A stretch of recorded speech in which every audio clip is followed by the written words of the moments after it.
అది ప్రపంచంలోనే top company. ఆ కంపెనీ కార్లంటే ప్రపంచవ్యాప్తంగా చాలామందికి ఎంతో మోజు. ఆ మల్టీనేషనల్ కంపెనీ సంపద $57,800 కోట్ల. మన కరెన్సీలో చెప్పాలంటే 48,27,000 కోట్ల రూపాయలన్నమాట. ఇప్పుడు ఆ సంస్థ ఆర్థికంగా తీవ్రమైన నష్టాలను ఎదుర్కొంటోంది. ఏడాదికి ఏడాది లాభాలు తగ్గుతున్నాయి, కార్ల విక్రయాలు పడిపోతున్నాయి. దీంతో ఉద్యోగులను తొలగించాలని ఆ కంపెనీ నిర్ణయించుకుంది. ఇదేమీ కొత్త విషయం కాదు. ఇటీవల చాలా కంపెనీలు వేలాది మంది ఉద్యోగులను తొలగిస్తున్నాయి. అయితే ఈ టాప్ కంపెనీ మాత్రం ఒకే ఒక్క మెయిల్తో 14,000 మందిని తొలగించింది. ఉద్యోగులను తొలగించడం కన్నా ఆ కంపెనీ వ్యక్తిగత మెయిల్కు పంపిన నోటీసే ఇప్పుడు దుమారం రేపుతుంది. అసలు టాప్ కార్ల కంపెనీ ఏది? ఎందుకు ఆ కంపెనీ పంపిన నోటీసు వివాదమవుతుంది? ఆ నోటీసులో ఏముంది? Watch the story. టెస్లా ఉద్యోగుల కోత వివాదం ఏంటి? ఒక్క లెటర్తో 14,000 మందిని టెస్లా తొలగించిందా? కంపెనీల్లో ఉద్యోగుల్లో ఎందుకు ఆందోళన పెరుగుతోంది? టెస్లా ఈ పేరు వింటే టక్కున మనకు ఎలాన్ మస్క్ గుర్తొస్తాడు. టెస్లా అంటే ఎలాన్ మస్క్ అంటే టెస్లా అన్నంతగా ఈ రెండు ముడిపడి ఉంటాయి. టెస్లా అనేది ఎలక్ట్రానిక్ కార్ల దిగ్గజ సంస్థ. వరల్డ్ క్లాస్ కార్లను ఈ సంస్థ అందించింది. ఎన్నో కొత్త ఆవిష్కరణలతో నిత్యం ఈ సంస్థ వార్తల్లో నిలుస్తోంది.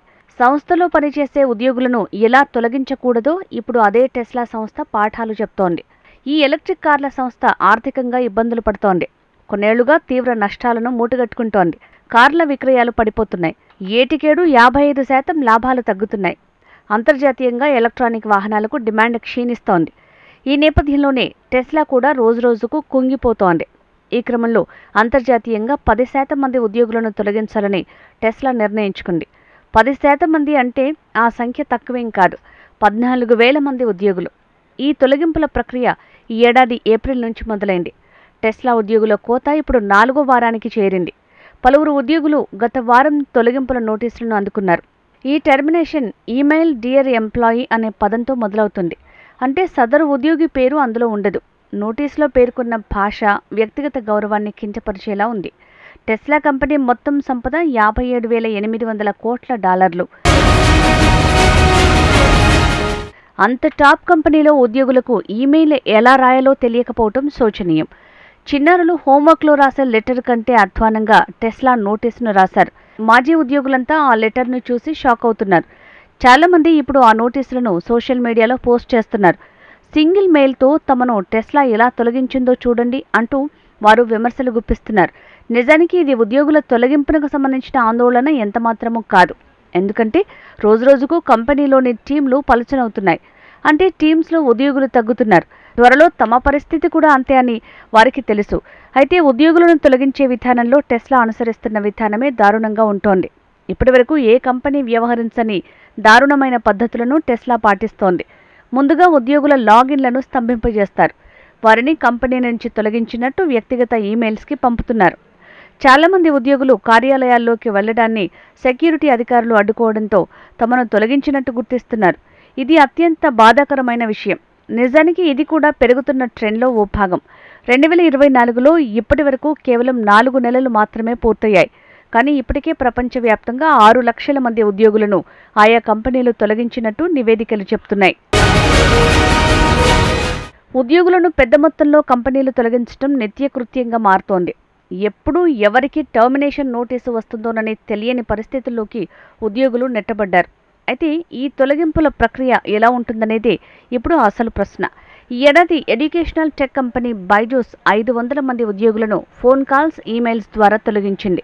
దశాబ్దాలుగా కంపెనీ కోసం పనిచేసిన 12,000 మంది ఉద్యోగులను గతేడాది గూగుల్ పేరెంట్ కంపెనీ ఆల్ఫాబెట్ తొలగించింది. ఈ కంపెనీ కూడా సింపుల్గా ఈమెయిల్లను పంపి ఉద్యోగులను దారుణంగా తొలగించింది. అంతకుముందు ఏడాది మెటా సైతం 11,000 మంది ఉద్యోగులను తొలగిస్తున్నట్టు ఈమెయిల్ ద్వారానే సమాచారం అందించింది.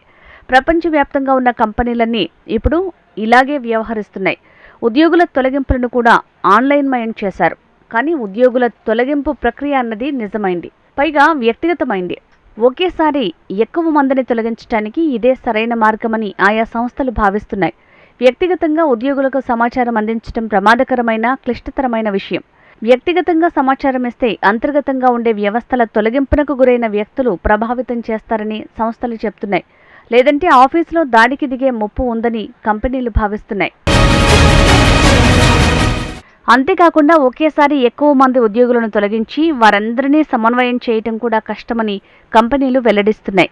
కంపెనీలు చెప్తున్న కారణాల్లో డొల్లతనం కనిపిస్తోంది. ఎందుకంటే ఆఫీసుల్లో ఉద్యోగులు ఎలాంటి విధ్వంసం సృష్టించినా కంపెనీలు చట్టపరమైన చర్యలు తీసుకుంటాయి. అంతేకాదు ఒక కంపెనీ నుంచి ఉద్యోగి బయటపడితే మరో కంపెనీలో ఉద్యోగం వెతుక్కోవాల్సిందే. అలాంటప్పుడు వారిపై కేసులు ఉంటే ఎలా ఉద్యోగం పొందుతారు? మేనేజర్లు తమ టీంలతో నిత్యం కలిసి ఉండే ఉద్యోగులు నేరపూరితంగా ఎలా ప్రవర్తిస్తారు? వారిని తొలగించాల్సిన సమయంలో మాత్రం కంపెనీలు ఎందుకు ఇలా ఘోరంగా వ్యవహరిస్తున్నాయి? ఈ ప్రశ్నలకు కంపెనీలు సమాధానం చెప్పటం లేదు. కేవలం ఒక ఈమెయిల్ ద్వారా ఉద్యోగిని తొలగించడం అనేది అత్యంత క్రూరమైన చర్య. పూర్తిగా ఉద్యోగిని కలవకుండానే అతన్ని తొలగించేస్తున్నారు. నిజానికి ఈ తరహా తొలగింపులతో కంపెనీలకు కేవలం ఒక ప్రయోజనమే ఉంటుంది. కంపెనీ యజమానులను ప్రశాంతంగా ఉంచుతుంది. తొలగించిన ఉద్యోగులను ఓదార్చాల్సిన అవసరం లేదు. వారిపై ఎలాంటి విమర్శలు ఉండవు. ఇది చాలా సౌకర్యవంతంగా ఉంటుందని కంపెనీలు భావిస్తున్నాయి. కానీ ఈమెయిల్ ద్వారా ఉద్యోగులను తొలగించడం ద్వారా కూడా కంపెనీలకు ఎదురు దెబ్బలు తగలొచ్చు. కంపెనీ సొంత ఆసక్తులను, పేరు ప్రతిష్టలను ప్రమాదంలో పడేస్తోంది. భవిష్యత్తులో సదరు కంపెనీల నియామకాలపై తీవ్ర ప్రభావం చూపుతుంది.